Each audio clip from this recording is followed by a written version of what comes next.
Բարի երեկո հարգելի հետևորդների, եթերում պրեսինգն է այսօրվա իմ զրուցակիցը Հայ-Ակվե ազգային քաղաքացիական միավորման համակարգող Ավետիք Չալաբյանն է, շնորհակալ եմ պարոն Չալաբյան հրավերս ընդունելու համար։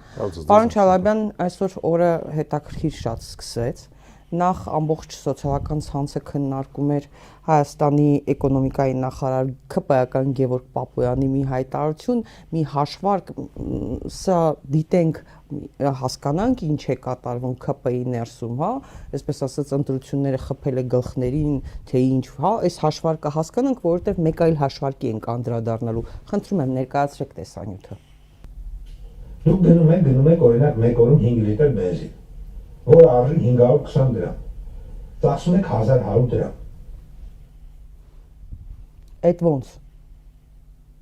Ես սա ինչու եմ հարցնում, որովհետև հետագայում ուզում եմ հասկանալ մեր կյանքի հաշվարկները այսպես է։ Լավ կլինի այս պերսոնաժի վրա մենք շատ չկենտրոնանանք, թե ինքը ԿՊ-ի ցուցակում կարծեմ առաջի երրորդի մեջ է, չէ՞։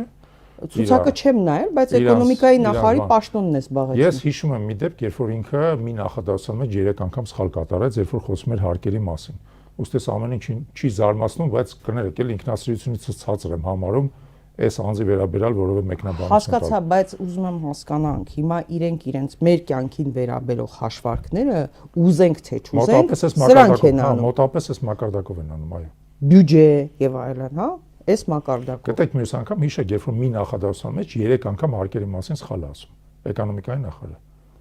Եվ ինքը ԿՊ-ի ցուցակում երրորդ համարն է։ Սա ֆիքսենք, որտեղ հիմա անդրադառնալու ենք մեկ այլ հայտարարության, որը արեց Նիկոլ Փաշինյանը, այն նույն Նիկոլ Փաշինյանը, որը ասում էր, չգիտի, օրինակ ասենք թե թոշակառուն, եթե հանկարծ իրենք 10000 դրամով բարձրացնեն թոշակը, ոնց պիտի ծախսի, որտեղ պիտի ծախսի, հա։ Հիմա այսօր ինքը հայտարարեց տեսանյութ էր հրապարակել, նշելով, որ ապրիլի 1-ից Հայաստանում կենսաթոշակները կբարձրանան, հիշեցնենք ապրիլի 1-ը այնուամենայնիվ խաբելու օրն է, չէ, խաբելու օրն է, հիմա չգիտեմ ինչ կլինի, բայց նա ասում է, որ ցածր թոշակները կբարձրանան ավելի շատ 10000 դրամով, իսկ համեմատաբար բարձր թոշակների ավելացումը ավելի փոքր կլինի, նշված բարձրացումները չեն ներառում անկանխիկ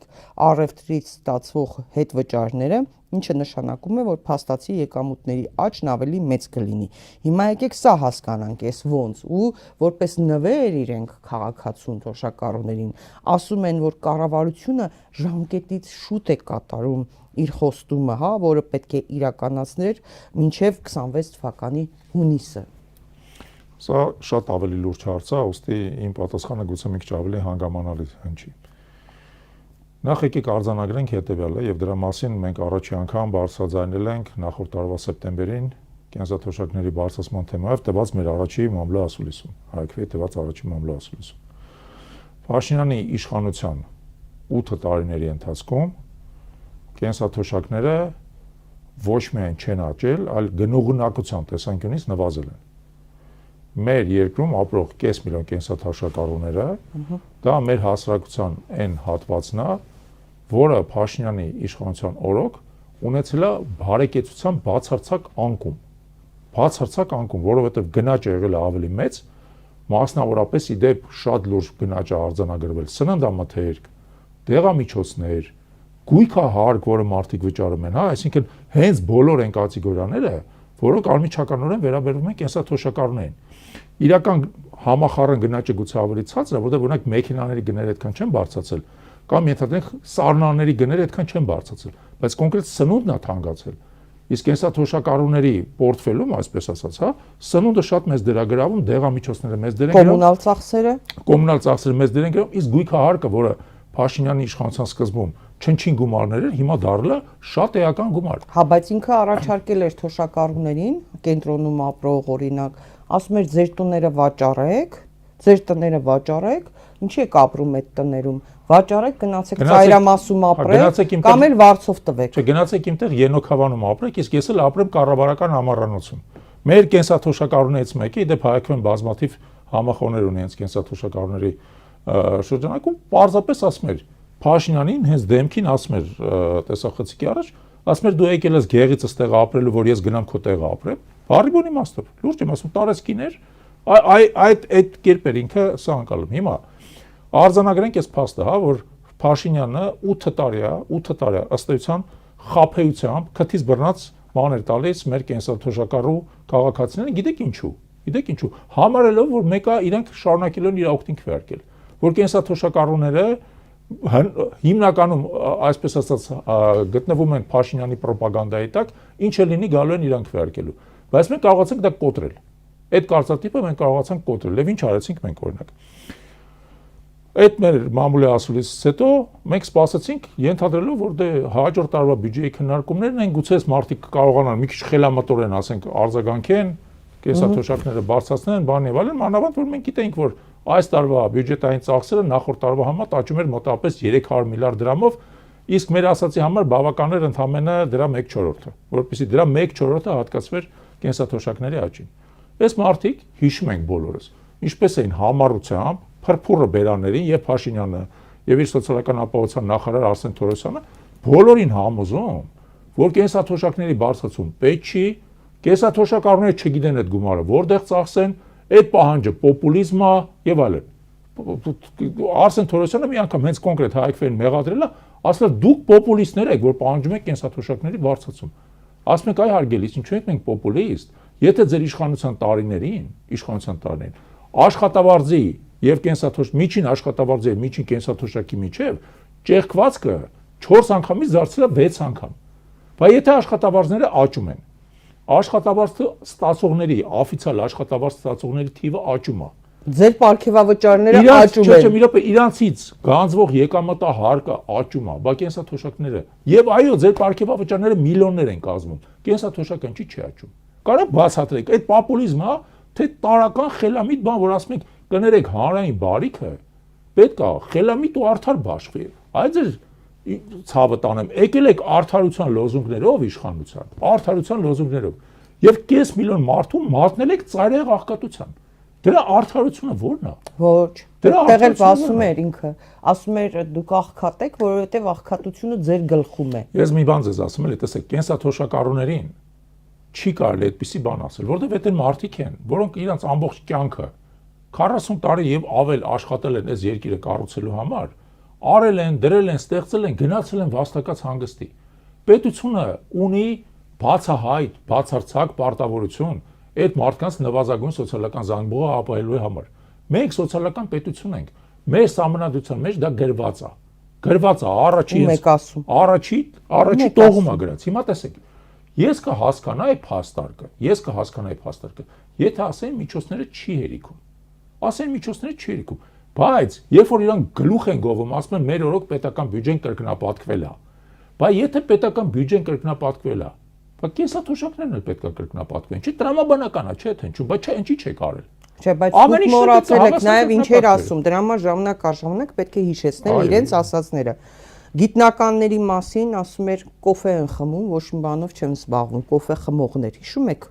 այդպես անվանեց։ Ու սկսեցին որոշ ինստիտուտներ, գիտահետազոտական կենտրոններ փակել։ Այո, հասցրեցին դրան, ասում էր պարապ-սարապ նստած, ասում եք կոֆե են խմում։ Այսպես բնորոշեց Փաշինյանը։ Մոռացել ենք, որ ասեցին թոշակառուներին, այդ թվում ուսուցիչներ եւ այլն, երբ որ կրճատում էին, ասում էին գնացեք վերապրոֆիլավորվեք։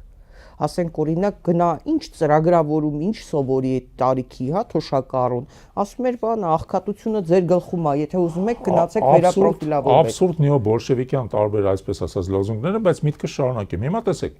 մենք սպասեցինք մինչև այդ բյուջետային հաստատման ցիկլը վերջանա, մտածում ենք, որ այս մարդիկ ինչ-որ նվազագույն խելամտություն եւ բարոյականություն կցուցաբերեն, չցուցաբերեցին, ընդհակառակը ցինիկ հայտարարություններ անընդհատ, որի գագաթնակետը կուլմինացիան այդ Փաշինյանի հայտարարությունն է, որ կենսաթոշակառուներին որ փող տան կնչի վրա են ծախսելու, ոնց որ կարելի է մտածել այդ մարդիկ բանի մեջ են, էլի, յուղի մեջ են, իրենց փող պետք չի։ Եվ իմչած բնական է շատ բացասական արձագանք է ստացել։ Դրանից հետո դեկտեմբերին մենք երկրորդ մեր ասուլիսը արեցինք եւ ասացինք, որ մենք ստորագրավակ ենք սկսում։ Մենք հիմա Հայաստանի ամբողջ տարածքով մենք ստորագրավակ ենք իրականացնում եւ շարունակում ենք իրականացնել եւ իդեպ շարունակելու ենք իրականացնել։ Արդեն մի քանի տասնյակ հազար ստորագրությունը հավաքվել է ընթացքում, հիմնականում կենսաթոշակառուներ, բայց իդեպ երիտասարդներն են ստորագրում դրա տակ։ Ինչի՞ որտեղ իրանք հասկանում են, որ ի վերջո վաղը մյուս օրը իրանք էլ են կենսաթոշակառու։ Կամ իրենց ծնողներին էլ է դա վերաբերվում։ Եվ իրենց ծնողներին է վերաբերվում, եւ ընդհանրապես ասած, սա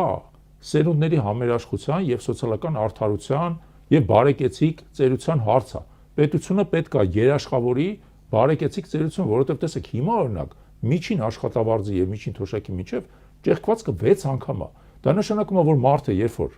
գնում է կենսաթոշակի, իր բարեկեցությունը մի օրվա մեջ 6 անգամ նվազում է։ Դա աբսուրդ է, ոչ միտեղ տես բան չկա աշխարհում։ Ոչ միտեղ չկա, ասում եք, այդ հսկայական է ճեղքվածքը։ Մենք համեմատություններ ենք արել։ Ասում ենք ինչպես կարա լինի, որ օրինակ Ադրբեջանում եւ Վրաստանում մի շնչի հաշվով հնան մոտավորապես նույնն է, ինչ որ Հայաստանում, Ադրբեջանում ավելի քիչ է այդտեղ։ Բայց Ադրբեջանում կենսաթոշակը Հայաստանից 2 անգամ է բարձր, Վրաստանում 1.5 անգամ բարձր է։ Ոնց կարա տենց լինի, եթե ընդհանուր կենսամակարդակը նույնն է, ինչա կենսաթոշակները ցածր այստեղ։ Էլ չեմ ասում Ռուսաստան, Թուրքիա, այլ երկրներ եւ այլն, բայց այստեղ այս երկու հարևանները մոտապես մեր կարգի նույն բարեկեցությունն են, բայց կենսաթոշակները ավելի բարձր են։ Հիմա այս ամեն ինչը ի վերջո բերել է նրան, որ այս Փաշինյանի այս ամբողջ դիմադրությունը, իրանց բերել են գիտակցության, որ իրանք տասնյակ հազարավոր ընտրողներ են կորցնելու։ Տասնյակ հազարավոր ընտրողներ են կորցնելու, որտեղ իրանք հասկանում են, որ եթե իրանք նախկինում մտածում են, որ կենսաթոշակառուները ինչը լինի իրանք են քվեարկելու, հիմա այս ամբողջ հանրային հաղորդակցությունը, մարդկանց հետ տարվող աշխատանքը մենք դռնեդուր են գնում։ Դռնեդուր գնում ենք, մարդկանց ներկայացնում ենք խնդիրը, մարդիկ ստորագրում են եւ իրանք հասկացել են, որ ողողը իրանց ոտի տակից գնալու է։ Դրա համար գնացել են վերջի միջոցին, պարզ ընտրակաշարք։ Ընտրություններից 2 ամիս առաջ ընտրակաշարք բաժանել պարզապես։ Բայց ես կարծում եմ, որ մարդիկ միամիտ չեն։ Մարդիկ հասկանալու են սա ինչա նշանակում, հասկանալու են, որ սա ընտրակաշարք է, դեպ այսօր ձեր տաղավար գալուց առաջ նայում էի հարցումների արագ արդյունքները, 75%-ը պատասխանողների համարում են, որ սա ընտրակաշարք է։ Եվ ես այդ կապակցությամբ ասեմ հետևյալը. մենք բնականաբար մի կողմից գոհունակություն ունենք, որ մեր պայքարը գոնե ինչ-որ մի արդյունք տվել է, եւ մեր տարեց համակարգացիները գոնե իրանց բեռը դույզնի չկթեթևանա։ Բայց բնականաբար սրա վրա մենք չենք կանգնելու, որովհետև այս ամեն ինչը ցույց տվեց մի շատ կարևոր բան։ Այս վարչախմբի դեմ պետքա պայքարել։ Պետք չի անընդհատ ասել, որ սրանք ամենազոր են, որ ինչը լինի ոչ մի բան չի փոխվի, որ սրանց պաշտպանում է Եվրոպան, Ամերիկան, Արևմուտքը, ես։ Խոսենք դրա մասին։ Պետքա անընդհատ բոլոր հնարավոր միջոցներով պայքարել այս վարչախմբի դեմ, հիմքում ունենալով մեր քաղաքացիների շահը։ Եվ այսօր, երբ որ Փաշինյանը ի վերջո արձանագրեց իր պարտությունը եւ անձնատուր եղավ այս մի հարցում, նույնիսկ եմ ասում, բոլոր մնացած հարցերով, որոնք մեր համար կարևոր են, պետք է պայքարը շարունակենք, ի վերջո կարողանանք իրանց իշխանազրկենք։ Պարոն Չալաբյան, երբ որ արդեն հայտարարվեցին եւ բաց հրապարակումներ եղան, թե որքան պարգևավճարներ են ստանում падգամավորները 3 միլիոն եւ ավելի, իսկ կառավարության անդամները ընդհանրապես, տասնյակ միլիոններ, այդ թվում նաեւ Փաշինյանը։ Երբ որ սա հրապարակվեց, մարդիկ առավել քան տեսան պատկերը, որովհետև սրանք մարդիկ են, որոնք իշխանության են եկել, այսպես ասած, գրեթե հողաթափերով, տապճկաներով, եւ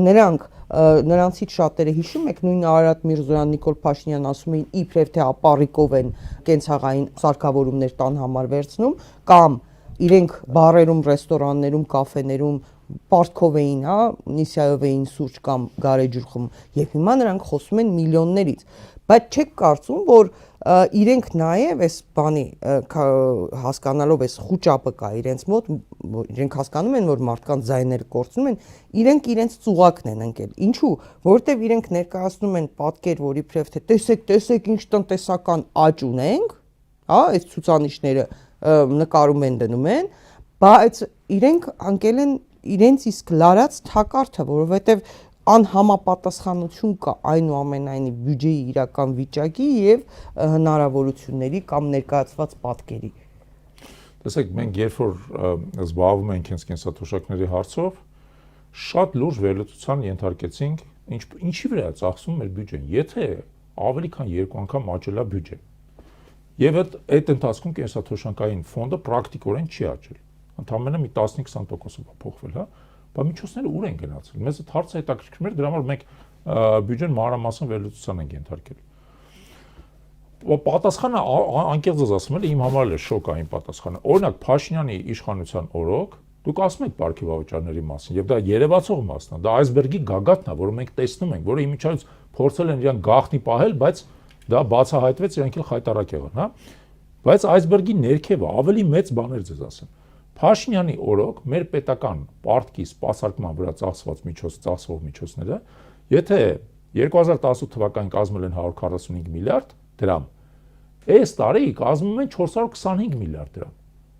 3 անգամ ավել։ Այդ միջոցները հիմա ավելի են, քան թե կենսաթոշակների վրա ծախսվող բոլոր միջոցները միասին վերցված։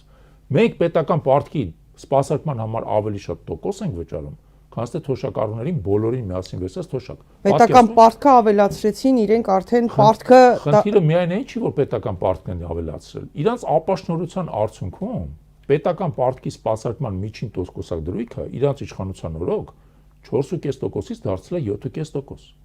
Միջին տոկոսադրույքը։ Դուք հասկանում եք հիմա դա ինչ է նշանակում, որ ես ու դուք, որոնք այս պետության շահառուներն են, հա, հարկատուներ ենք, դուք ես էլ հարկատու ենք, չէ, հարկ ենք վճարում։ Մենք որպես հարկատուներ, ես էլ դուք էլ ու մեր նման 100,000-ավոր հարկատուներ։ Փաստացի մենք ոչ միայն մեր պարտքը այս ընթացքում ավելի քան կրկնապատկվել է, յուրաքանչյուրից պարտքը, հա, երբ որ իրանք եկել են իշխանության, յուրաքանչյուրից պարտք եղել է մոտավորապես $2,500, հիմա դառնա $5,000 եւ ավել։ Ավել յուրաքանչյուր, եթե հասուն մարդկանց վերցնենք, այո, ավել, երեխեքին էլ եմ ասում։ Իհարկե։ Բայց խնդիրը այն է, որ այն ժամանակ դուք այդ 2.500-ի 4.5%-ն եք տարեկան վճարում, այսինքն մոտավորապես $100 եք վճարում, հա։ Իսկ հիմա 5,000, 7.5, այսինքն $400 եք վճարում։ Մեր սպասարկումը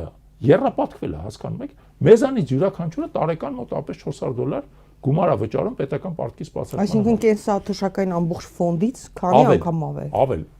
քանի անգամ չի, քանի տոկոս ավել։ Հա, որովհետև երբ որ այս վերջերս իրեն 350 միլիարդ է, որպեսզի ճշգրիտ լինենք, 350 միլիարդ։ Տեսեք, երբ որ ազգային ժողովում այս վերջերս իրեն հարցրեցին, բայց փողը պարտքես վերցնում, ինչ ես անում, պարտքես արտաքին պարտքես վերցնում էլի, ավելացնում պարտքը պետության, ասած զենք եմ առնում, որը սուտ է, չէ։ Բացահայտ սուտ է, տեսեք։ Բացահայտ սուտ է։ Խոսենք զենքի մասին, հա, որովհետև հասկանում եք, որ մենք դրանով էլ ենք։ Գնեք, ինչի եմ ասում, հետագայում նաև պարզվեց, պարոն Չալաբյան, որ պարտք է վերցնում, պարտք է փակում։ Սա նույնիսկ քաղաքացու ընտանիքի մի ընտանիքի օրինակով սա տանում է կործանում, այսինքն երբ որ պարտք ես վերցնում ոչ թե բան է ստեղծում, այո, դա բան է, բուրգա, որը տանում է քեզ կործանման, դու ոչ թե արժեք ես ստեղծում հավելյալ, այլ դու վերցնում ես պարտք ես փակում։ Եվ նաև այս երիտասարդ այս պարոնը, որ էկոնոմիկայի նախարարներ եւ Նիկոլ Փաշինյանն են, իրենք անընդհատ մարդկանց այսպիսի բաներ են անում։ Գերմանիան մեզ տրամադրեց այսքան, չգիտեմ, աջակցություն, գցենք այսքան միլիոն աջակցություն։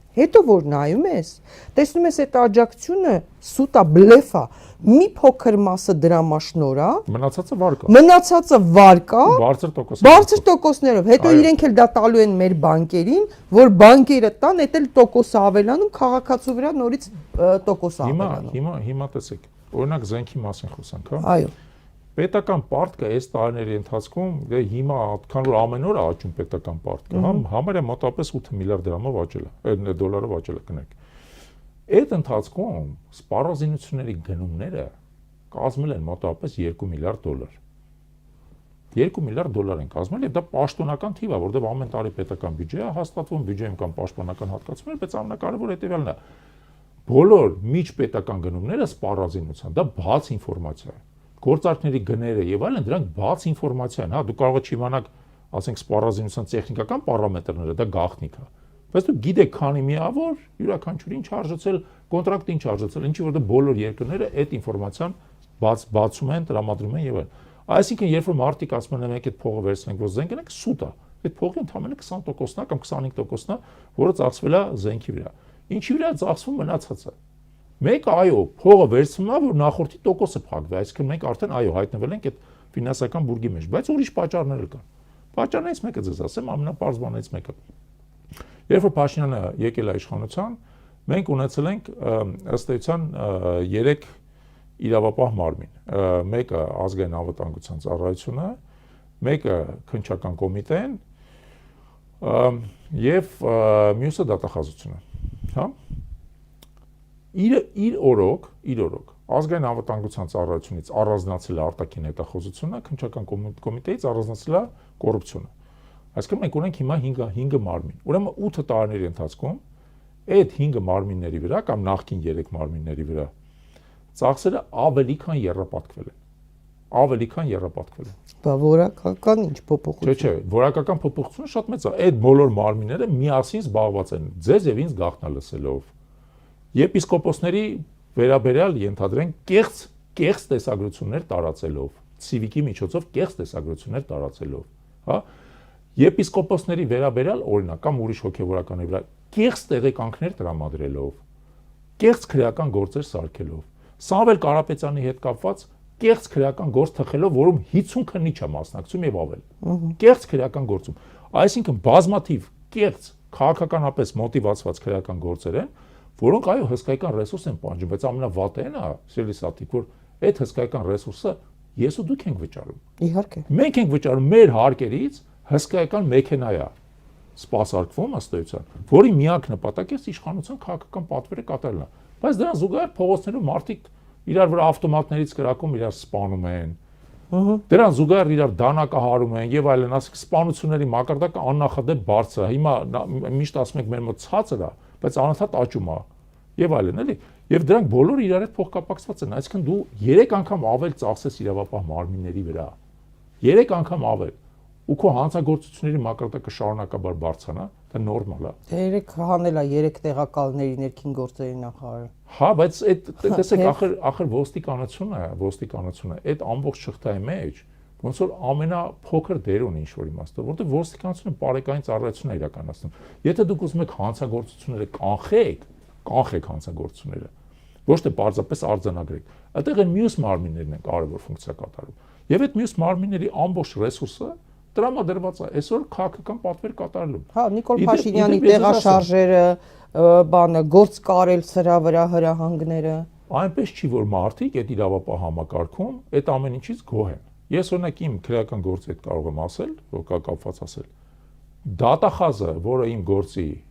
գործով պետական մեղադրողներ հեռացել է համակարգից։ Իրա որտեղ մարդը թողել գնացել, ինձ թվում է հոգնել է այդ ամեն ինչից։ Հոգնել է, որ իրա ձեռքը տալիս են այդ կեղծ գործերը, ասում են գնա այս գործերը որպես պետական մեղադրող դատարանում պաշտպան, հոգնել է մարդը։ Քննիչները, որոնք իմ գործը քննում էին, դուրս են եկել աշխատանքից, որտեղ ինձ թվում է հոգնել են այդ ամեն ինչից։ Աշխովս տեսածն եմ ասում, ասենք զարմանալի բան է, որ դուք տեսնում։ Գիտեք պետական համակարգում ինչ երևույթ է տարածված 18 թվականից սկսած։ Սրանք քանի որ շատ լավ հասկանում են, որ իրենց ստորագրած թղթերը, որը հրահանգը որպես բան, իրենք չեն ստորագրում նախարար բան եւ այլն են հիմնական ԿՊ-ները վերևի տալիս են որպիսի մասնագետները այլ վարչության աշխատակիցներ ստորագրեն նրանք էլ ասում այո որ հետո ասեն մենք չէինք գիտեք իսկապես այդպիսի բան կա ինձ նույնիսկ պատմեցին որ մի ԿՊ-ականի հայր նույնիսկ անձամբ նայում է թղթերը ինչա ստորագրում ասում է հանկարծ սա չստորագրես ինձ մասնավոր դեպք են պատմել այսինքն իրենք շատ լավ հասկանում են ինչ հանցանքներ են կատարում ինչ հանցագործություն են ու գցում են շարքային աշխատակիցների վրա եւ իրանք հասկանում են որ հատուցման պահը մոտենում է իրանք շատ լավ հասկանում են որ հատուցման պահը մոտենում է որ այս կարգի ապօրինություն երբևիցե չի եղել ասենց ուղղակի գալիս է ասենք ափերից թափվում արդեն այս վերջերս մեր հետ մի հատ ուրիշ հետաքրքիր դեպք էր եղել կոնկրետ բնակավայրը չեմ նշի, բայց խնդիր ասեմ։ Ուրեմն մեր բնակավայրերից մեկում, քաղաքներից մեկում հայկվեի գրասենյակ են բացում։ Մի քանի օրից հետո տարածուրն գրասենյակի սեփականատերը գալիս ասում է, գիտեք ինչ քաղաքապետարանը ինձ այնպես պահանջում է, որպեսզի ես դեզայնս գրասենյակը հետ վերցնեմ։ Ասում ենք ինչի հիմա վրա։ Ասում են դե գիտեք ինչ, խնդրում ենք ձեզ էլի ինչ կլինի ընդառաջ գնացեք SSSS հարցերով կարող են ին վրա ճնշում գործադրել եւ այլն։ Ես ասի գիտես ինչ գնա իրանց ասա որ Չալեբան հետ խոսացել ես հրաժարվում է գրասենյակը հետ վճարի թող իրան գան ասեն եւ ինչ է կարծում ինչ արեցին չեկան իհարկե չեկան որովհետեւ գիտեն որ դա ապօրինություն է ու գիտեն որ պետքա պատասխան տան այդ ապօրինության համար փորձում են այո մարդկանց շարքային մարդկանց մանիպուլացնելու խաբելու ահաբեկելու միջոցով ուրիշների ձեռքով շղականական են կրակից ուրիշների ձեռքով այո Պարոն Չալաբյան հիշում եք երբ որ 18 թվականին Փաշինյանը այդ հեղափոխությունն անում էր մարդկանց ինչ էր ասում այ գալու է բանկերի տոկոսադրույքների իջեցնելու եմ սա բերա ձերուսելին հարգելի քաղաքացիներ եւ այլն գալու է մեզ անեմ ինչ եղավ ստացվում է ժողովուրդը մի կողմից նրա վերցրած այդ խայտարակ պարտքերն է արտաքին պարտքերն է փակում որպես տոկոս չէ մենք բոլորս մյուս կողմից քաղաքացիները նաև մեր բանկերի նկատմամբ պարտավորություններ ունեն որոնք Փաշինյանն ինչի բայչացնի Ես մի բան ասեմ էլի կզարմանաք հիմա պատասխանի վրա Փաշինյանի գործունեությունը բերել է բանկային տոկոսադրույքների աճին Գիտեմ, դրա համար եմ ասում։ Ակինաբել ոչ միայն չի իջացրել, ինքը իջացնելու միջոց գործիքներ էլ առանձնապես չունի, բայց որովհետև դա ի վերջո տնտեսության ընդհանուր վիճակն է։ Ես հասկանում եմ այն ժամանակ ինչի էր դա անում, ինչ մանիպուլյացիա է, կեղծիք է, բայց բարձրացել է։ Բարձրացել է, իսկ գիտեք ինչու է բարձրացել։ Շատ բարձ պատճառով, որովհետև այս պետական պարտքի աճը տեղի ունեցել ոչ միայն արտաքին վարկավորման, այլ ներսում նաև ներքին պարտքը ավելի շատ է, այո։ Հիմա խնդիրը գիտեք ինչու՞մ է, եթե բանկը հնարավորություն ունի պետությանը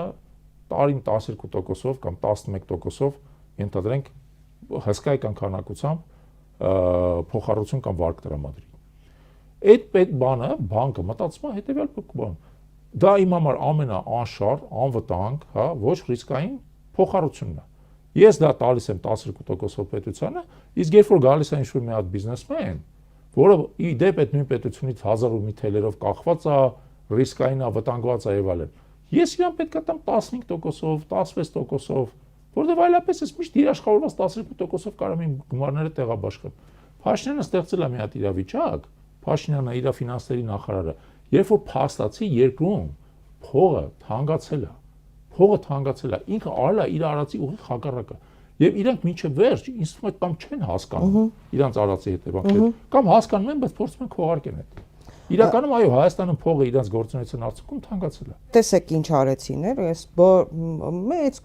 թվով հազարավոր քաղաքացիների վերաբերող խնդրեմ է։ Իրենք պետական բյուջեն սեփական գրպանի պես օգտագործելով, իրենց քարոզչության համար օգտագործում են։ Իհարկե մեր քաղաքացիները լավ է թող օգտվեն, հարցը սա չի։ Բայց անարդարությունը որտեղ է։ Եթե դուք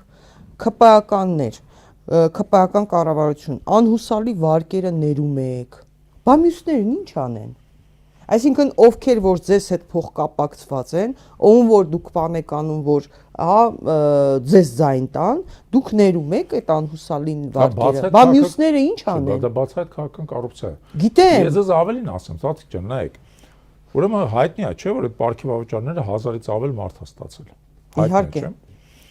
Հիմա ես կարծում եմ, որ դուք որպես լրատվամիջոց կարող եք շատ բարձ համեմատություն կատարեք, պահանջեք կառավարությունից այդ պարգևավճարներ ստացողների ցանկը եւ համեմատեք հետագայում իմ քայլը հիմնադրամին կամ քաղաքացիական պայմանագիր կուսակցություն նվիրատվություններ անողների ցանկի հետ։ Ես համոզված եմ, որ շատ մեծ զուգադիպություններ կտեսնենք, շատ մեծ, որը ինձ հիմք է տալի ենթադրելու, որ շատերը ի դեպ օրինակ ես վերջերս արդարադատության նախարարը հաստատեց դա։ Ստացել է մեծ պարգևաճառ, ես առաջի անգամ քաղաքացիական պայմանագրի հիմնադրամին վճարում կկատարեմ։ Իսկ գուցե պարգևաճառ ստացողների մեծ մասը հենց տենց էլ պետք անի, իսկ գուցե հենց դրա համար են պարգևաճառ ստացել։ Դե մենք երբ որ այդ գները սահմանեց, թե ԿՊ-ին ինչքան պետք է տան, չէ, մասնակցության համար, ցուցակների մասնակցության համար, ես այդ հարցը ընդ որում եթերում հնչեցրել եմ, որ միգուցե տալիս է այնտեղ ատկատով, հետո գնա այնտեղ։ Հիմա փաստորեն ստացվելու է, որ հերթական անգամ իմ եւ ձեր միջոցների հաշվին, հարկերի հաշվին ֆինանսավորումը քաղաքացիական պայմանագրի կուսակցությունը։ Բացահայտ կերպով, այսինքն քաղաքացիական պայմանագրի կուսակցության ներկայացուցիչը, որը իշխանազավթել է ամբողջ կառավարությունը ու հայտարարում է կառավարությունը ես եմ, իր որոշմամբ մի քանի միլիարդ դրամ վերցնում է պետական բյուջեից, բաշխում է իր կողմնակիցները բերում են դա դնում են քաղաքացիական պայմանագրի հիմնադրամի մեջ։ Ինչպես է ձեր համար, լավ, Պարոն Չալաբյան, քանի որ դուք նաև հիմնադրամ ունեք ու հիմնադրամի գործունեությանը ավելի օրենքներին ավելի տիրապետում եք, ինձ կարող եք բացատրել այս հարցը։ Աննա Հակոբյանի հիմնադրամին այդ մենք տեսնում ենք օրինակ ասենք միլիոնավոր դրամներ փոխանցող անհատներ, նաև օրինակ ասենք մի քանի 100 միլիոն փոխանցել է կամ մեծ թվերի մասին եմ խոսում, բայց գրած չի ով է փոխանցողը։ Այսինքն օրինակ ես ուզում եի հասկանալ միշտ այդ մարդը որ 500 ասենք թե հարյուրավոր միլիոններ է փոխանցում Աննա Հակոբյանի հիմնադրամին, ամաչում է որ իր անունը գրվի որ ինքը փոխանցել է, թե թաքցնում է իր անձը, որովհետև այդտեղ պետք է հասկանաս նաև թե այդ որտեղից ինչու է փոխանցում այդքան գումար։ Ինձ սա միշտ հետաքրքրել է այս կոռուպցիոն սխեման։ Նայենք իրավական կողմը եւ քաղաքական կողմը ամեն ինչ։ Իրավական կողմը հետեւյալն է։ Հիմնադրամին եթե գումարներ են փոխանցվում, փոխանցողների անձը բացահայտելու պարտավորություն գոյություն չունի, ի տարբերություն կուսակցությունների։ որտեղ համարվում է, որ հիմնադրամը քաղաքականացված չի։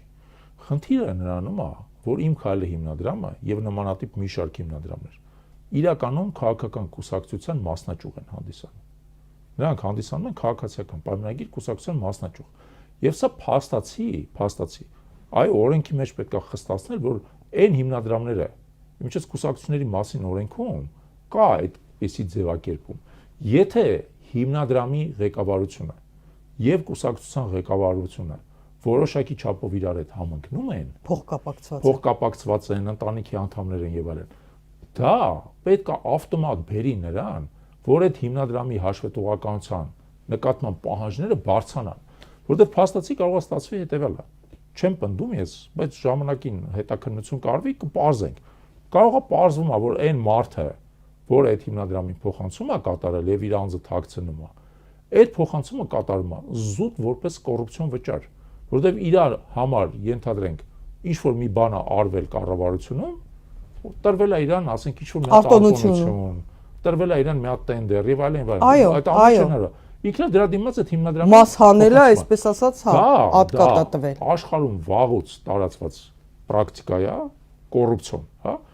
Զարգացած երկրները այդ պրակտիկան փակել են, վաղուց են փակել եւս, հա, որովհետեւ դա ակնհայտ է, որ մի ձեռը տալիս է, մի ձեռը ստանում է։ Այդ ակնհայտ է, ուղղակի ասում են, այս մի ձեռը ամուսինն է, այս մի ձեռը կինն է, ասենք թե։ Հա, ակնհայտ է, եւ այդ փոխկապակցվածությունը հենց պարզա դառնում, պետք է հասկանալ, որ ցանկացած այդպիսի փոխանցում պետք է բնականաբար բացահայտվի աղբյուրը, բացահայտվի պատճառը եւ այլն։ Մեր մոտ օրենսդրությունը ցավոք այդ զարտուղին թողում է։ Եվ այդ զարտուղին բնականաբար պետք է փակել, որովհետեւ դա քաղաքական կոռուպցիայի ուղղակի ասեն սիրուն փաթեթավորված տարբեր կոռուպցիային դեռ առանձին էլ կանդրադառնանք, բայց մի ճշտում էլ կատարեմ, քանի որ խոսեցիք արտաքին հետախուզական ծառայության գործունեությունից, այդ կանտորան, այսպես ասած, որը ստեղծվել է, չգիտեմ ինչով է զբաղվում, այդ տիկնոջ գլխավորությամբ, որին Միացյալ Նահանգներում, Բրիտանիայում ինչ որ վերապատրաստեցին, հետո բերեցին այդ կառույցի գլխին դրեցին, Քրիստինե Գրիգորյանը, տարին 1-2 ինչ որ շարադրություն է գրում, որպես զեկույց ներկայացնում, անկեղծ եմ ասում, մեր որևէ, հա, նույնիսկ պրակտիկանտ ուսանող կարող է այդպիսի զեկույց գրել, էլի։ Էլ չասած ChatGPT։ ChatGPT-ն հայել չեմ ասում։ Ուզում եմ ասեմ, այնքան ծիծաղելի է, հա, ու որի մեծ մասը ինչ որ նկարներ են, չգիտեմ ինչ արած, մի բուր տեքստ է։ Լավ, էս էլ մի կողմ խորություն էլ չպարունակող ծավալին չանդրադառնանք։ Ինչքան է իր բյուջեն, որովհետև մենք չենք տեսնում հիմնականում։ Ուզում եմ հասկանամ, այդ շարադրությունները գրելու համար, հա, դեռ բովանդակությանը կանդրադառնանք, այս վերջինը, որ հիբրիդային պատերազմ էր համարում, այն որ որևէ մեկը կարող է կասկածի ենթարկել իրենց կեղծ խաղաղությունը։ Հիմա ինչքան փող են տալիս, որ մեր հաշվին, բոլորի հաշվին, որ հələ փողել տվեցին այդ շենքին, կահավորմանը, տեխնիկայի ձեռքբերմանը, որ այդ հաճույքը ինչ արժե մեր վրա, ինչքան թանկ է նստում։ Ես ճշգրիտ թիվը չեմ հիշում այս բան, մի քանի միլիարդ դրամի մասին է խոսքը, բայց ես հիշում եմ բոլորը միասին անցած տարի ինչքան են ստացել։ Այդ իր բան, հա։ 5 իրավապահ մարմինները անցյալ տարի միասին ստացել են 95 միլիարդ դրամ։ Բոլորը միասին 95 միլիարդ դրամ են ստացել, բայց նորից ձեզ ասեմ, այդ կառույցը մեջնից համատաբար փոքր է, օրինակ աղաղացան 30 միլիարդից ավել է ստացել։ Դա համատաբար փոքր մասն է։ Ես այդքան չէի կենտրոնանում նույնիսկ նրա վրա թե ինչ արժենում մեր համար այդ կառույցը, այլ ինչ արժեք է մեր համար ստեղծում այդ կառույցը։ Ինչ արժեք է ստեղծում։ Եվ իրականում ասենք օրինակ այդ կառույցը հետախուզական տեղեկատվություն կարողանում է հավաքել, թե չի կարողանում հավաքել, թե ընդհանրապես զբաղված են օրինակ ժամավաճառությամբ։ Եվ դրա մասին մենք չենք կարող իմանալ այսպիսի բանով, որովհետև հետախուզական ծառայությունը ըստ սահմանման իր տված հիմնական, այսպես ասած, պրոդուկտը գաղտնի է, փակ օգտագործման համար է։ Դրա համար մենք չենք կարող այսօր դատողություն անել։ Բայց վաղը, երբ որ մենք գանք իշխանության, մենք կարող ենք տեսնել այդ կառույցը ինչ արժեք է արտադրում։ Արժեք կա անդադու թե չէ։ Այդ իմիջիացը եւ ում համար է հետախուզությունը ում համար է եւ այլ։ Այդ շատ կարևոր բացահայտումներ են, որոնք տեղի կունենան, որ վաղը ենթադրենք իշխանությունը մեր մոտ լինի, նույն տիկին Գրիգորյանին պետք է հրավիրել, ասել կներես, այ հիմա մի հատ ցույց տուր, դու ինչ ես արել։ Հա, որ գտնեք բան կանեք, երկրները որտեղ պատրաստել են, արագ չեմ բացառում, ուզում եմ ասեմ, բայց դա էլ, տեսեք, զարմանալի չի, որ այս գործող վարչախումբը այդքան վախենում է իշխանություն կորցնելուց, որովհետև այն քանակության բաներ են այդ ընթացքում բացահայտվելու։ Մի մասը բացահայտ է, իրանք փորձում են քողարկել։ Մի մասը բացահայտ չի, բացահայտվելու են։ ուղղակի խայտարակ պատկեր առաջանում։ Եվ մենք հիշում եք Փաշինյանի, որ ասում էր կոռուպցիան 0։ Հիմա եկեք տեսնենք այդ 0-ն քանի 0 է այդ կոռուպցիան։ Ոնց որ թե այդ որ 0 էր ասում, տասնյակ 0 է արդեն հասնում, նույնիսկ որոշ միջազգային կազմակերպություններ են խոսում եւ համակարգային կոռուպցիայի եւ կոռուպցիայի իշխանությունների կոռումպացված լինելու մասին։ Դեպքերը հարյուրավոր են, որ մեդիաները ներկայացնում են աղաղակող փաստեր են։ Տեսեք, մենք վերջի 2 տարիների ընթացքում փաստացի, ունենք Հայաստանում կոռուպցիայի ընկալման համաթիվի նվազում։ Ինքը 49-ից իջել է 46։ Սկզբից 49 էր, որը պիկն է։ Հետո իջել է 47, հետո 46։ Որովհետեւ մեր ունկնդիրները հասկանան ինչի մասն է խոսքը։ Transparency International կազմակերպությունը աշխարհի համարյա բոլոր երկրներում, մոտ համարյա 150 երկրներում կամ նույնիսկ ավել, ամեն տարի իրականացնում է հարցումներ նրա վերաբերյալ, թե քաղաքացիները եւ ձեռնարկությունների ղեկավարները ինչպես են ընկալում կոռուպցիայի մակարդակը իրենց երկրում։ Բացարձակ ոչ կոռումպացված երկիրը ունի 100 միավոր, բացարձակ կոռումպացված երկիրը ունի 0 միավոր։ Սանդղակը 0-ից 100 է։ Իրականում բոլոր երկրները գտնվում են 10-ի եւ 90-ի արանքը, որովհետեւ ոչ մի երկիր բացարձակ մաքուր չի, բնականաբար է, բայց ոչ մի երկիր էլ բացարձակ բան չի, կեղտոտ չի, դա մար 10-ից 90-ի մեջ է։ Հայաստանը եկել հասել էր 49-ի, որը այսինքն միջին դիրք է, ոնց որ հասկանում եք։ Եվ 3 տարի է, ոչ միայն այդ դիրքը չի պահվում, այդ դիրքից ամեն տարի նահանջ է տեղի ունենում հիմա։ Ամեն տարի նահանջ է տեղի, եւ դա զարմանալի չի։ Դա պայմանավորված է եւ ոչ մի բռնատիրություն չի կարող կոռուպցիայից զերծ մնալ։ Դա ակնհայտ աքսիոմա է քաղաքագիտական, որովհետեւ եթե իշխանությունը անվերահսկելի է դառնում, եթե իշխանության բոլոր մարմինները, որոնք կոչված են իրար վերահսկել, կառավարվում են մի տեղից մի մարդու SMS-ով,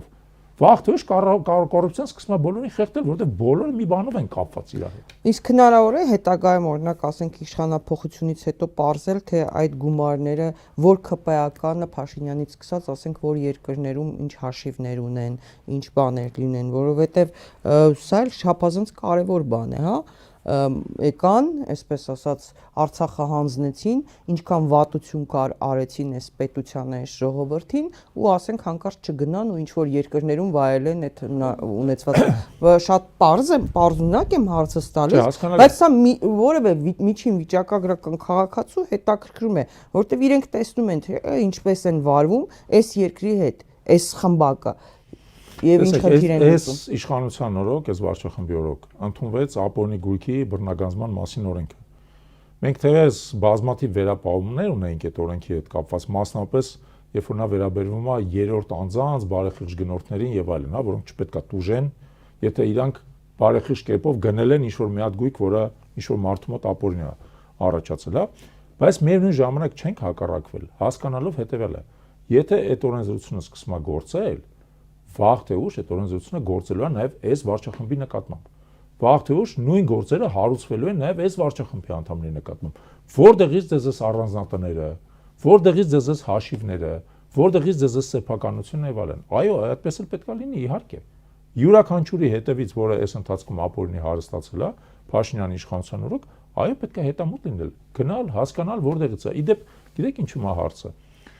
Ինձ թվում է այդ մարդկանց թիվը բավական մեծ է հիմա։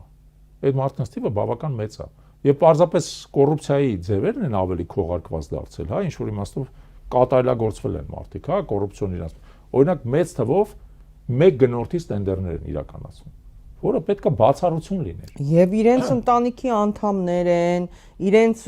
խավորներ են, իրենց սանիկներ են, իրենց հետ հետո մեկ էլ պարզվում է, որ ասֆալտը քանդվում է, սկսում են ինչ-որ կեղծ հիմնավորումներ ավազ ենք լցրել կամ աղ ենք լցրել, քայքայվել։ Բայց աղից չպետք է ասֆալտը քայքայվի։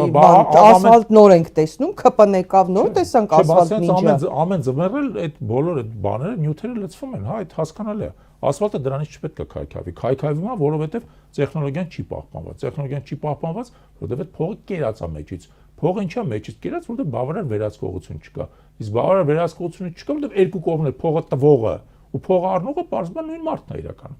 Կամ նույն կազմակերպության անդամներն։ Ոստի այս բազմաթիվ բաները, որոնք ի հայտ են գալիս,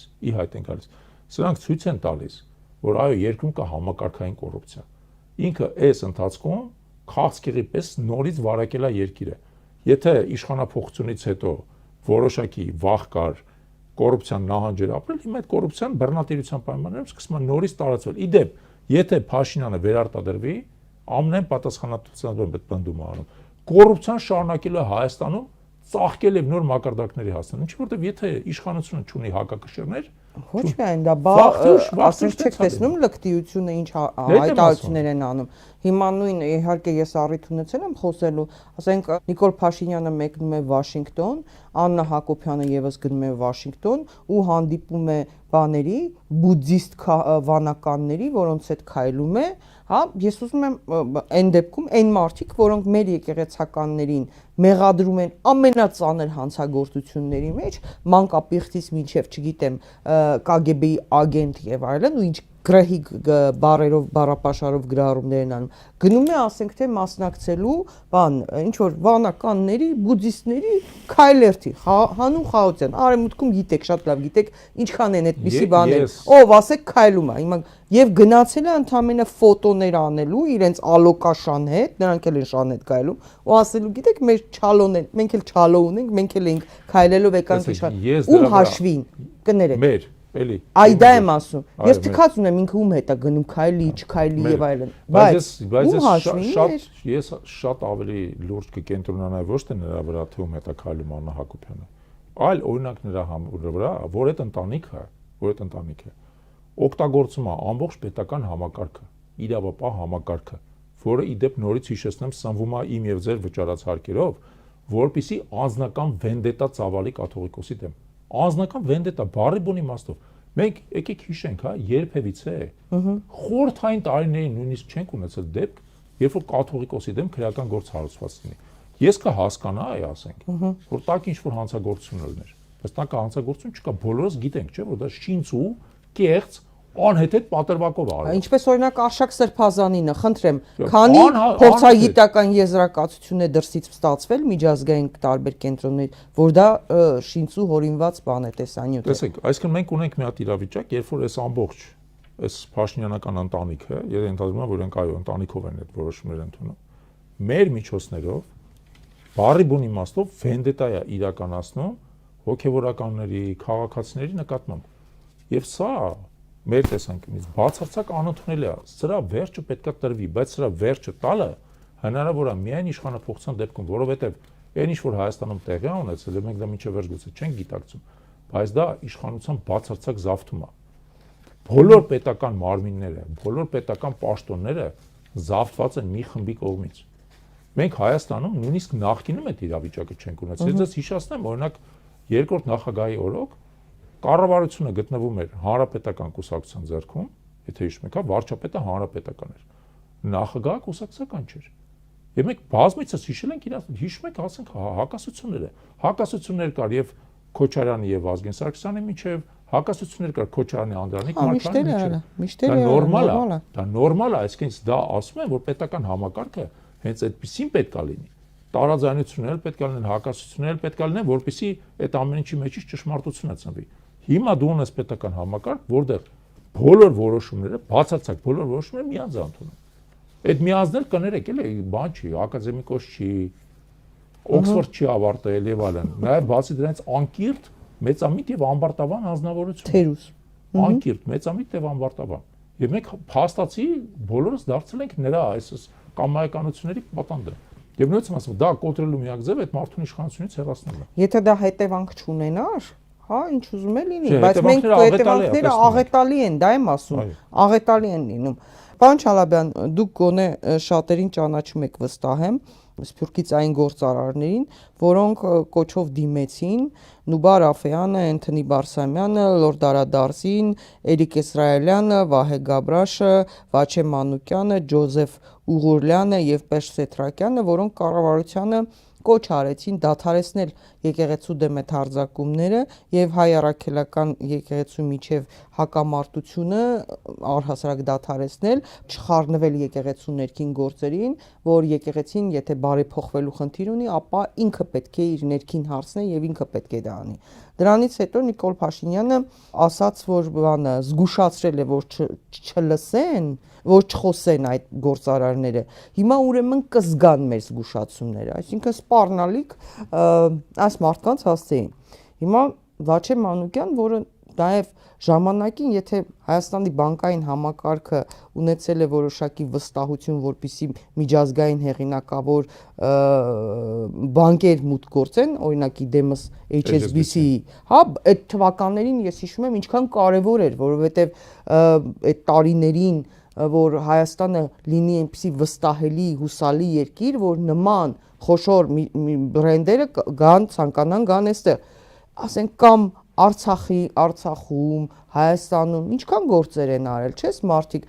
չնայած այն որ ասում է Սամվել Կարապետյանը ինչքան շատ է արել եւ որտեղ է գտնվում, Ռուբեն Վարդանյանը որտեղ է եւ հիմա էլ սպառնում է այս բաներին, գործարարներին։ Տեսեք, այս ամեն երկու կողմ ունի։ Այս ամեն երկու կողմ ունի։ Նախ բնական է, որ այդ սպառնալիքները եւ այլն բոլորը իրավական հարթությունից դուրս են, հերթական անգամ ապացուցում են փաստը, որ Փաշինյանը կտրվել է իրականությունից եւ դարձել է բռնապետ։ Ասենք ինչ է անել, մուտքը փակելու է Վաչե Մանուկյանի մյուսի Չեմ բացառում։ ծրագրերը դադարեցնելու են, ասելի ով է ուժելու։ Բայց չեմ բացառում, բայց դա ակնհայտ բռնապետության հերթական անհեթեթ աբսուրդային դրսևորումն է։ Բայց եկեք նաեւ այդ քաղաքական կողմին նայենք, էլ այդ ամեն ինչի։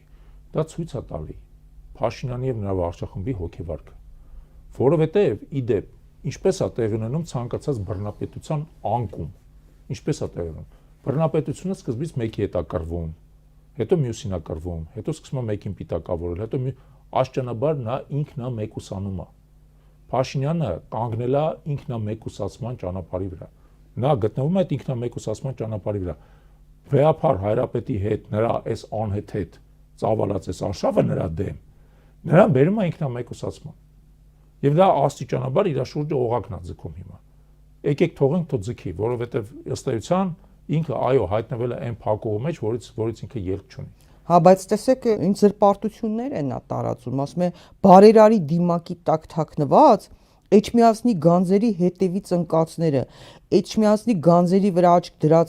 դրածների հայացքներն ուղղելու ենք լրիվ ուրիշ կողմ, Հայաստանի Հանրապետությանը հասու բոլոր միջոցներով, գանձագողեր է անվանում։ Այդ մարդիկ նպաստել են, որպեսզի գիտեմ դեպքեր, հա, օրինակ ասենք Վաչե Մանուկյան, ոչ միայն հայապահպանության բոլորը, այլ ընդհակառակը նույնիսկ մեր գանձեր դրսում եղած գանձեր օգնել են, գնել բերել են։ Այս դու ում ես գանձագող անվանում։ Մի բան ես ասում եմ, հայտնի բան կա, չէ՞ որ ասում է գողը առաջինն է գոռում բռնի գողին։ Այս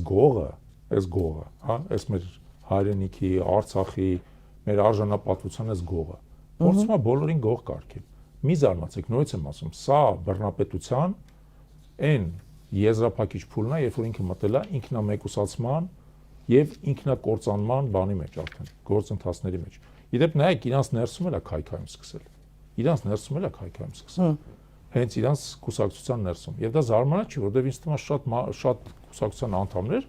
շարքային անդամներ, միջին մակարդակի անդամներ, նրանք հասկանում են եկեղեցու դեմ արշավի ողջ աբսուրդը։ Հասկանում են, որ դա հնարավոր չի մարսել, որ վաղ թե ուշ այդ բումերանգը վերադառնալու իրաց եւ շատ ցավոտ է վերադառնալու։ Նրանք հասկանում են, հասկանում են, որ ամբողջ աշխարհն է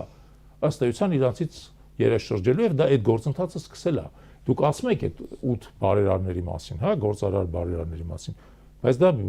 եկեղեցիների համաշխարհային խորհուրդն է դրա մասին խոսում։ Ինչ գիտեք, ասենք, երբ որ Ամերիկայի փոխնախագահը եկավ, դրա մասին չխոսացի, վերջո դրանից հետո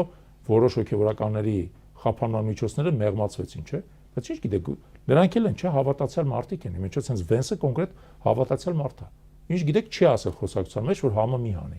Եվ վերջ-վերջո սա քրիստոնեության դեմ արշավ է։ Այո, սա քրիստոնեության դեմ արշավ է։ Սա քրիստոնեության դեմ արշավ է, հակաքրիստոնեական։ Որովհետև գիտեք, երբ որ նախկինում ինքը փորձում էր հիմնավորել, որ սա եկեղեցու դեմ չի, անձի դեմ է, եթե դու անձի դեմ արշավ ես անում, բա մեր գնդերեսներին ինչպես բոլորին մեկ էլ իրենց ծառայությունը լուծարում։ Այդ բանակից։ Այդ գնդերեսները ինչ մեղք ունեն։ Տասնյակ մարդիկ են, որոնք մեղմ ասած զենքները ձեռքին երկիր են պաշտպանում։ Լսել եք օրեր առաջ Ադրբեջանի հոգևոր առաջնորդ Փաշազադեն նորից ինչ հայտարարություն է արել Արևմտյան Ադրբեջանը վերականգնելու իրենց իբրև թե սրբավայրերի վերաբերյալ, այսինքն նույն բառամթերքն է եւ հրահանգը հստակ տրված է։ Եվ չեմ կարող չանդրադառնալ այսօր առավոտյան արդեն հայտնի դարձավ, որ Պոլսի հայոց պատրիարք Սահակ II-ն է պատգամ ուղարկել Վիեննայում գումարված եպիսկոպոսած հավաքից հետո հավաքը հայտնի է ինչ կոշտ հայտարարություն ունեցավ եւ այդտեղ էլ Փաշինյանը ձախողվեց եւ նրա պլանները չիրականացան եւ շատ հետաքրքիր է փաստորեն Թուրքիան արդեն այսպես անհանգիստ շարժումներ է անում Սահակ պատրիարքի միջոցով, այստեղ մի կարևոր հանգամանք նշեմ, հարգելի հետևորդներ, որպեսզի իմանաք, Պոլսո պատրիարք Սահակ II-ը ինքը Գերագույն հոգևոր խորհրդի ատենապետն է։ Իսկ ատենապետը լինելով նա իրավունք ուներ եւ դա իր, այսպես ասած, լիազորությունների շրջանակում էր, որպեսզի ժամանակին բարեփոխումների առաջարկներ ներկայացներ, այդ առաջարկները առաջ մղեր։ Այս ինչ պատահեց, Թուրքիան հասկացավ, որ ոնց որ թե եկեղեցու ծրագիրը չի իրագործվում։ Եվ ինչ է առաջարկում Սահակ պատրիարքը նա նշում է, ախտորոշում է, որ բանը խռովեցնում է այս վիճակը, որ եկեղեցի եւ իշխանություն խնդիր կա պետություն, հա ինքը իշխանությունը պետությունը համարում է իշխանություն, այստեղ մի կարևոր բան, ասում է, որ եպիսկոպոսած ժողովը իբրև թե որ վերածվել է խորհրդակցական հավաքի, որովհետեւ վեհափառը բան չեն գնացել Եվ ասում է, որ ներկայիս Գերագույն հոգևոր խորհուրդը հեղինակազրկված է, ինքը ատենապետն է դրա։ Իսկ նրա հապճեպ ջղագրգիռ որոշումները, օրինակ Գևորգ Սրբազանի կարգալուծությունը, միայն խորացնում են հակասությունները, Սփյուռքը շփոթմունքի մեջ է, շփոթված է եւ ասում է պետք է տեսնելով նաեւ կալանավորված հոգեվորականներին եւ երկու լուծում է առաջարկում ստեղծել 12 ավագ եպիսկոպոսներից կազմված մարմին սինոդ, որը նեցուկ կլինի կաթողիկոսին կառավարման գործում, այս կազմում ներգրավել որոշ ընդդիմադիր եպիսկոպոսների լարվածությունը թուլացնելու եւ իշխանությունների հետ երկխոսության համար եզրեր գտնելու համար եւ նաեւ ասում է ճշտել կոնկրետ թվական եւ ձևավորել կազմակերպիչ խումբ ազգային եկեղեցական ժողովի գումարման համար։ Խնդրեմ, Թուրքիան զգաց, որ Փաշինյանի պլանները չաշխատեցին, հիմա Սահակ պատրիարք են մեջտեղ բերել։ Տեսեք, ես սրա հետ կապված ընդհանրապես երկու դիտարկում կիսում, հա։ Առաջինը, մեր համար երբեք որևէ կասկած չի եղել, որ եկեղեցու դեմ արշավի հիմնական շահառուն եւ պատվիրատուն Թուրքիան է։ Հիմնական շահառուն եւ պատվիրատուն։ Նրանք են շահագրգռված հայ առաքելական Սուրբ եկեղեցու ստորադասմամբ իրենց կամակատար Փաշինյանական իշխանությանը, իսկ այն որ Փաշինյանը Թուրքիայի կամակատար իշխանությունն է, այլևս ինձ թվում է ոչ մեկի մոտ կասկած չի առաջացնում, նույնիսկ Փաշինյանի կողմնակիցների։ Դու Փաշինյանը դա չի թաքցնում։ Ըստ էության ինքը բացահայտացում է, որ մեր ճանապարհը դեպի Թուրքիան է եւ Թուրքիայի հետ, այսպես ասած, միասնական տարածք ձևավորել է եւ այլն։ Ոստի հայ առաքելական եկեղեցին այն ոսկորն էր, որը գտնվում էր հենց Թուրքիայի կոկորդում եւ որը նա փորձում էր ըստ էության բանանել, հա, հաղթարել։ Եվ այո, իրանք տեսան, որ Փաշինյանը չի կարողանում այդ խնդիրը լուծել։ Տեսան, որ շատ մեծ է դիմադրությունը եւ Հայաստանի ներսից, եւ Սփյուռքից, եւ եկեղեցին ըստ էության չկարողացան իրանք տրոյեն ինչքան էլ փորձեցին, հա։ Որտեղ մանավ քահանայից դասը ըստ էության չհետևեց այն եպիսկոպոսներին, որոնք անցան Փաշինյանի կողմը, ավելին ձեզ ասեմ, այդ եպիսկոպոսներից ոմանք արդեն սկսում են հետ վերադառնալ դեպի եկեղեցու կանոնական հուն այսպես ասած։ Ինչպես օրինակ Հովնան Սրբազանը։ Այո, ինչպես Հովնան Սրբազանը, եւ ես ենթադրում եմ, որ Հովնան Սրբազանը վերջինը չի, որը կվերադառնա, հա։ Բայց երկրորդ բանը դատողությունը, որ ես ուզում եմ ձեր հետ կիսվեմ, հետեւալն է։ Ի վերջո, այն ինչ որ ամեն ինչ որ տեղի ունեցավ, ցույց է տալի, որ այո, եկեղեցին որոշակի բարեփոխման կարիք ունի, որովհետեւ արտաքին ուժերը որպես կանոն միշտ օգտվում են կառույցի որոշակի ինչ որ մի հատ թուլություններից, սխալներից եւ այլն, որպեսզի այն խարխլեն։ Ոստի ես կարծում եմ, որ եկեղեցին պետք է կարողանա այս փորձության միջից ուժեղացած դուրս գալ։ Նա պետք է կարողանա կարևոր հետևություններ անի, ուժեղանա, ինչ որ չափով ինքնամաքրվի եւ այլն։ Ինչպես դա նա կանի։ Ես կարծում եմ, որ դա եկեղեցու ներքին գործն է։ Մենք հայակվելով ամբողջ 2025 թվականի ընթացքում եւ նաեւ հիմա շարունակում ենք պաշտպանել մեր եկեղեցու իրավունքը իր խնդիրները լուծել իր ներսում։ Ուստի չեմ ուզում որևէ դատողություն անել Սահակ պատրիարքի նամակի հետ կապված, անկախ նրանից թե ես ինքս այդ նամակին ինչպես եմ վերաբերվում։ Այստեղ Սահակ Մաշալյանին մի շատ կարևոր դրվագ կա։ Փաշինյանն իշխանության գալով նախ իրենք փորձեցին Արամ Կաթողիկոսին Արամ Կաթողիկոսին գնացին, չէ, Ալեն Սիմոնյանը, Հրաչյա Հակոբյանը, Աներձակը գնացին Արամ Կաթողիկոսին բան անելու, որ եկեք այս Կաթողիկոսին Գարեգին II-ին հանենք, քեզ բերենք Կաթողիկոս։ Սա դիմադրություն ունեցավ ներսում, հարցը Գարեգին II-ը չի, Գարեգին II-ի կողմից չէ, նույնիսկ իմ տեղեկություններով Գարեգին II-ը այդ ժամանակ կոնկրետ առաջարկ է ներկայացրել նաև Արամ Կաթողիկոսին։ Ինչևէ, եւ հետագայում նշվեց, այս սկսեցին բանագնացներ ուղարկել Հովնան Սրբազանի մոտ Ամերիկայի թևի, որ այ հեսա Գարեգին II-ին հանում ենք, քեզ բերենք Կաթողիկոս։ Սա էլ պրավալ եղավ, հա։ Ձախողվեց, այո, ձախողվեց եւ տևական ժամանակի արդեն քանի տարի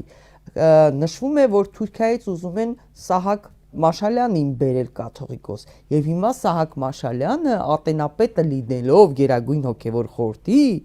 իր իրավունքների չի օգտվում, բայց քննադատում է ու ասում է պետք է դրանց բերել այդ իրադավներին մեջտեղ բերել։ Եկեք օբյեկտիվորեն հասկանանք հետեւելը, հա։ Քանի որ մեր եկեղեցին դա աշխարհասփյուր կառույց է, ոչ հայաստանյան, հա։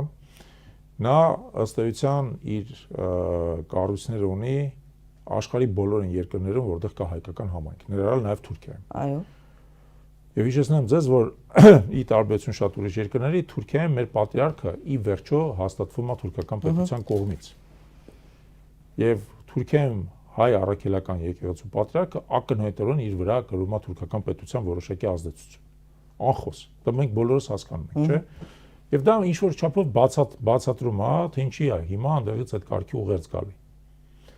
Բայց դա մեր եկեղեցու նաև ընտրությունն է, չէ՞։ Թուրքիայում ունենալ հայ առաքելական եկեղեցիներ։ Այդ կարային չլնեին, չէ՞, կարային ընդհանրապես ասենք մեր եկեղեցիները տրվեն անտիլասին օրինակ Թուրքիայում եւ այլն։ Բայց քանի որ իրանք կան, մենք պետք է ըստ էության ընդունենք նաև դրա այդ հետևանքը, որ դրա միջոցով նաև թուրքական պետության ազդեցություն է գալիս։ Եվ դա նշանակում է, որ եկեղեցին շատ համբերատար, շատ խոհեմ, ինչպես մինչև հիմա է արել, հա, շատ հավասարակշռված, այս խնդիրն էլ իր ներսում պետք է լուծի։ Առաջարկ է եկել, պետք է քննարկել, ձևեր գտնել եւ այլն եւ այլն։ Եկեք մենք նորից եմ ասում,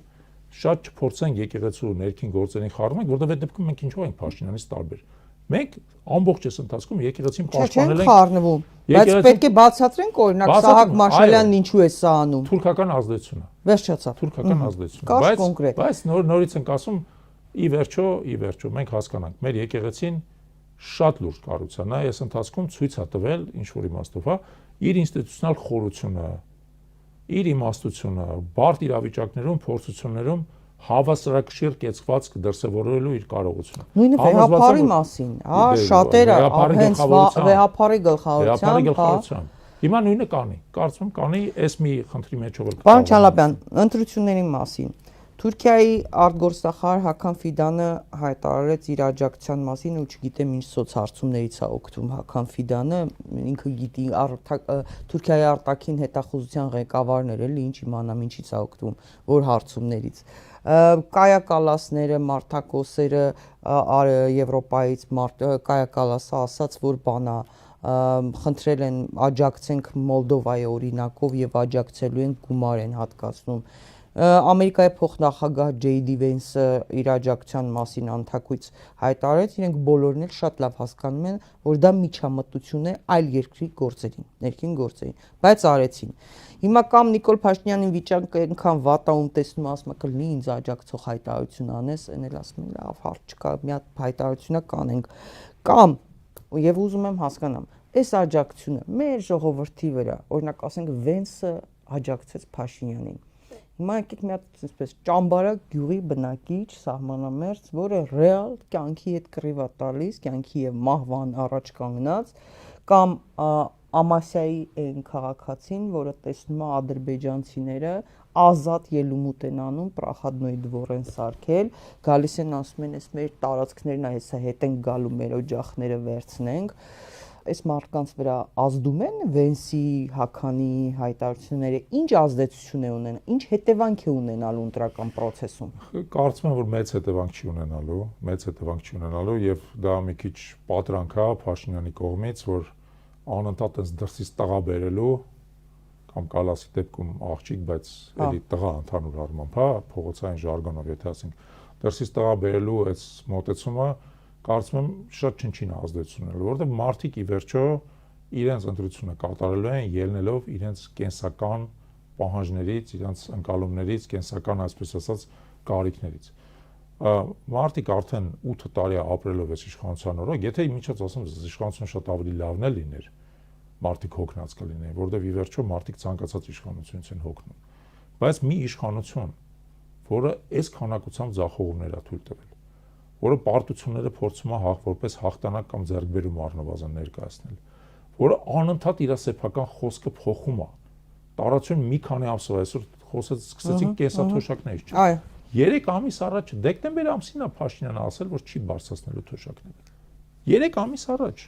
Հիմա որ մտածում ես ի՞նչ է փոխվել, շատ պարզ, վախը ավելացել։ Վախը ավելացել, դրա համար սկսել ես նահանջել։ Այդքան բան, անընդհատ ասենք մի իշխանություն, որը իր գործողությունները ըստ էության պատճառաբանում է վախով, ըստ էության, սեփական վախով։ Մարդիկ հոգնել են այս իշխանությունը։ Այսինքն ազդեցություն չի ունենալու։ Լավ, ինչների վրա ազդեցություն չի ունենալու, չնչին է ունենալու։ Տեսեք, նաև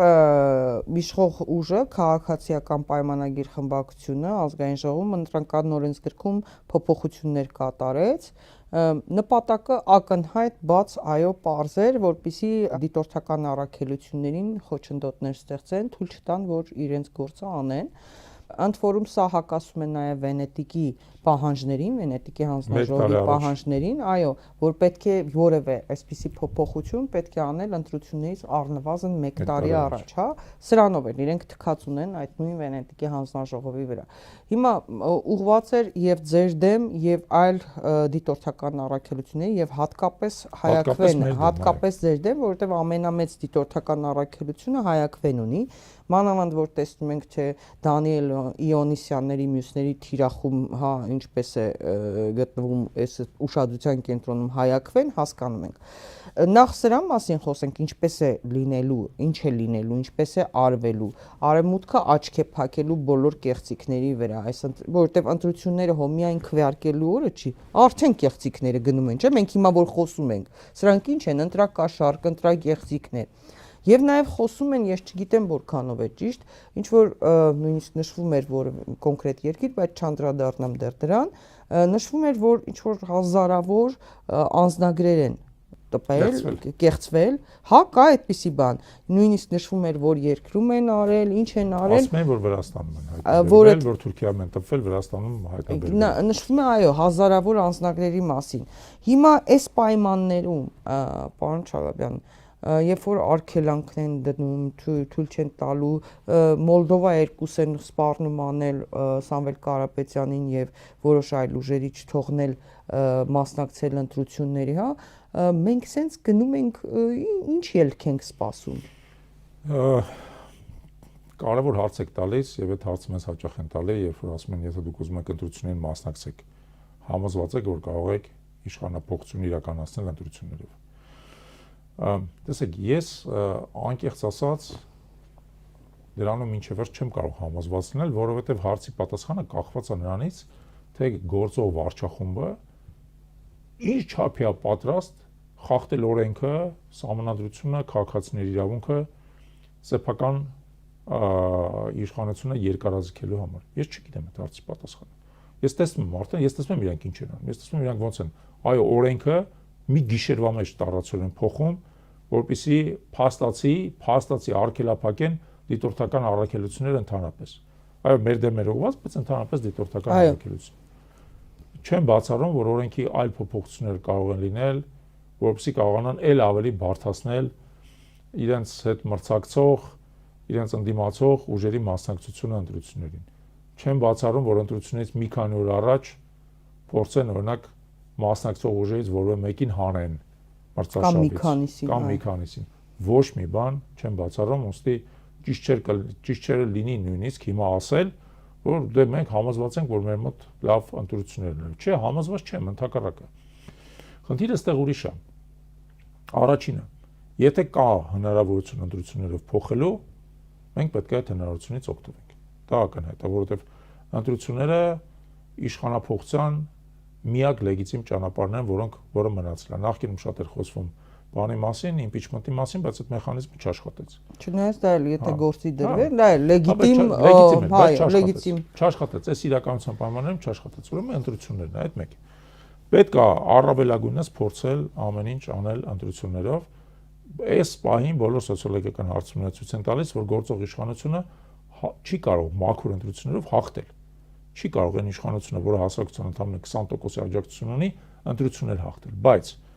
մյուս կողմից հնարավոր չի բացառել, որ նա փորձի ընտրակաշարք բաժանել, սկսել է պետական բյուջեից սկսել է բաժանել, ադմինիստրատիվ ռեսուրս օգտագործել, մարդկանց ահաբեկել, կեղծել ընտրությունները, այդ օրինակ ձեր ասած կեղծ անձնագրեր տպելու եւ իր աջակիցներին բաժանելու կրկնակերակցությունները։ Պետք է նաեւ քաղաքացիներին երևի կոչ անենք օրինակ ուշադիր լինեն, չէ, իրենց բնակության հասցեների վրա, ինչ որ մարդկանց գրանցած չլինի։ Սա ես ուզում եի, որ անպայման հիմա ասենք քաղաքացիներին կոչ անենք անընդհատ ծածկները պահել, ասեք էլի ինչ անեն, ինչպես մենք դրանով անպայման կզբաղվենք, որովհետեւ մեր փորձը ցույց է տալիս, որ ամենամեծ ընտրախախտման ճանապարհը հենց այո, այն կրկնակերակցություններն է, ուղղորդված քվեարկություններն են, որ իրական քաղաքացին գալիս է, բայց քվեարկումը ոչ թե իր ազատ կամքով, այլ իրան ուղղակի ձեռից բռնած բերում ստիպում են քվեարկել։ Մենք դա էլ ենք տեսել վաղաշաբաթի ընտրությունում։ Չէ, նկատի ունեմ, մենք ոնց ստուգենք հիմա մեր գրանցման հասցեները, ստուգենք, որ այլ մարդկանց բերած գրանցած չլինեն։ Յուրաքանչյուրը պետք է գնա ընտրատեղամաս, այնտեղ ցուցակները կան, պետք է իր սեփական հասցեն ստուգի։ Յուրաքանչյուր նախանձախնդիր քաղաքացի պետք է գնա ստուգի իր հասցեն, եւ եթե տեսնի, որ իր հասցեի վրա քաղաքացիներ են գրանցված, բնականաբար պետք է գնա վարչական դատարան պահանջի հանել դա։ Հա, որովհետեւ հետո դա գլխացավանք է դառնալու բոլորիս համար, ոչ միայն ընտրական process-ների։ Այսինքն, տեսեք, պայքարի ձևեր կա, դա պետք պահանջելու է բավական լուրջ մոբիլիզացիա, հա, որովհետեւ խոսքը գնում է ի վերջո 2000 ընտրատարածքի մասին, Հայաստանում ընտրատեղամասի ամենուր եք շատ լուրջ ուշադրություն է պետք, ամենուր եք շատ լուրջ ռեսուրսներ են պետք, որպեսզի ընտրախախտումները կանխվեն, բայց մենք նաև տեսել ենք այս ընթացքում եւ Աղարշապատում եւ Գյումրիում, որտեղ մենք անցած տարի դիտորդական առաքելություն ենք իրականացնում, որ եթե դու ուշադիր ես, եթե դու զգոն ես, եթե դու օրենսդրությունը լավ գիտես, եթե դու քո իրավունքները լավ գիտես, ընտրակեղծիքների զգալի մասը կարելի է կանխել։ Հիմա ընտրակեղծիքների զգալի մասը ընտրատեղամասում, ես հատուկ ուզում եմ դա նշել։ Շատ ավելի դժվար է կանխել օրինակ թաքնված ընտրակաշարքը, որից համոզված եմ արդեն սկսել են ինչ-որ իմաստով բաժանվել։ Այո, սկսել են արդեն միտը։ Եվ նույնիսկ այս կենսաթոշակների բարձրացումը ինչ-որ իմաստով դա թաքնված ընտրակաշարքի ձև է։ Դա ավելի դժվար է կանխել։ Ավելի դժվար է կանխել մարդկանց նկատմամբ վարչական ազդեցությունը, երբ որ կանչում են մարդուն, ասում են կգնաս այսպես կքվեարկես, ինքն էլ վախենալով իր աշխատանքի համար, իր բարեկեցության համար, իր ընտանիքի համար, երեխաների համար ստիպողաբար գնում է քվեարկում է գործող իշխանության օգտին։ Դա հնարավոր է կանխել մենակ այն դեպքում, թե մարդը գա եւ հայտնի դրա մասին։ Էդ էլ ես կարծում եմ, որ մեր քաղաքացիները պետք է գիտակցեն, որ իրան կարող են այդ պարտադրանքին ենթարկվեն, գնան ԿՊ-ին քվեարկեն ու հավերժ մնան ԿՊ-ի ստրուկը։ Կամ կարող են գալ դրա մասին հայտնել, չտրվել այդ պարտադրանքին, չքվեարկել պարտադրված, քվեարկել սեփական խղճով, սեփական գիտակցությամբ եւ կոտրել այս վախի մթնոլորտը։ Իդեպ ես ձեզ ասեմ, Երևանից դուրս վախի մթնոլորտը շատ ուժեղ է։ Երևանում ավելի քիչ է եւ մեծ քաղաքներում էլ համատաբար ավելի քիչ է։ Դեմ հա, մարդիկ ավելի, հա, տեղակ չեն, իրազեկ չեն։ Ինչքան ավելի փոքր է բնակավայրը, ինչքան ավելի աղքատ է բնակավայրը։ Բայց ես ասում եմ թող վերցնեն, բայց գնան, հա, թող վերցնեն, բայց գնան, անեն այն ինչ որ իրանք են ուզում։ Չէ, կամ գան մեզ դիմեն, ասեն մեզ պարտադրում են, օգնեք մեզ։ Օգնեք, արձանագրեք եւ այլն։ Վերջում պարոն Չալաբյան, Հայաքվե ազգային քաղաքացիական միավորումը քաղաքական հայտ ներկայացրեց մասնակցելու առաջիկա համապետական ընտրություններին եւ միավորման կազմում գործող հայկական քվե կուսակցության համագումարը տեղի ունեցավ, հաստատվեց կանոնադրությունը ծրագիրը, ինչ ձևաչափ եք պատկերացնում, թե արդյոք քննարկումների մեջ եք դեռ, որտեղ ուժեր կան, որոնք դեռ քննարկումների փուլում են, ինչ ձևաչափով եք մասնակցելու, ինչպես Տեսեք, այստեղ մի քանի կարևոր բան կա։ Առաջինը մենք հայտարարել ենք նաեւ մեր շնորհանդեսի ժամանակ, որ մենք պատկերացնում ենք դա համատեղ մեր գաղափարակից ուժերի հետ։ Դա շատ կարևոր է, ինչի, որովհետև 21 թվականին ընտրություններին մասնակցել է 25 ուժ, որից ընդամենը 3-ն է կարողացել ընտրական շեմը հաղթահարել։ Այդ մյուս 22 ուժերը միասին հավաքել են մեր քաղաքացիների 20%-ի ձայները, ընտրական օրենսդրության մեջ բարձր շեմ ունենալու պատճառով չեն կարողացել անցնել ազգային ժողով, Փոշիացել է եւ իրենց ձայները ոչ միայն փոշիացել է, 2/3 անցել է քաղաքացիական պայմանագրին։ Ազգային ժողովում տեղերի տեսքով 13 տեղ փոխանցվել է քաղաքացիական պայմանագրին, որը բերել է նրան, որ քաղաքացիական պայմանագիրը պարզ մեծամասնության փոխարեն ստացել է սահմանադրական մեծամասնություն, որն էլ իր հերթին բերել է նրան, որ քաղաքացիական պայմանագիրը կարողացել է այս 5 տարիների ընթացքում մինչև այդ իրան չէր հաջողվում բացարձակ իշխանազավթում իրականացնել։ Բացարձակ իշխանազավթում սահմանադրական դատարանի դատավորներ են, բարձրագույն դատական խորհրդի անդամներ են, դատախազը կենտրոնական ընտրական հանձնաժողովի նախագահ թե նախագահ երկրի, բոլորը քաղաքացիական պայմանագրի ներկայացուցիչներ են, ինչի որտեղ ունեցել են այդ սահմանադրական մեծամասնությունը։ Հիմա նույն սխալը չի կարելի կրկնել, պետք է գնալ ընտրությունների մի քանի մեծ խոշոր գաղափարական բլոկներով։ Մի քանի մեծ խոշոր գաղափարական բլոկներով, որոնցից յուրաքանչյուրը մի կողմից ընդդիմադիր է, մյուս կողմից ունի իր առանձնահատկությունները, հա, եւ մենք տեսնում ենք արդեն այդ առանձնահատկությունները, կարողանալ այդ ընտրական շեմը վստահաբար հաղթահարել եւ դրանից հետո արդեն միասին պետք է ձևավորել նոր իշխանություն։ Արդեն կախված նրանից իդեպ թե որ ընդդիմադիր թիմը ինչ կարգի աջակցություն կստանա քաղաքացիներից։ Հիմա կներեք, եթե մենք 51% ստանանք, մենք միազնյակ կձևավորենք այդ իշխանությունը։ Բայց եթե մենք ստանանք 10%, ուրիշ մեկը 15%, երրորդ մեկը 20%, իրար հետ միասին պետք է ուժերը միավորենք։ Դա է միակ ձևը իշխանափոխության։ Այդտեղ պետք է բոլոր հավակնությունները դնել մի կողմ։ Բանակցությունների փուլում եք։ Այո, գնալ բանակցությունների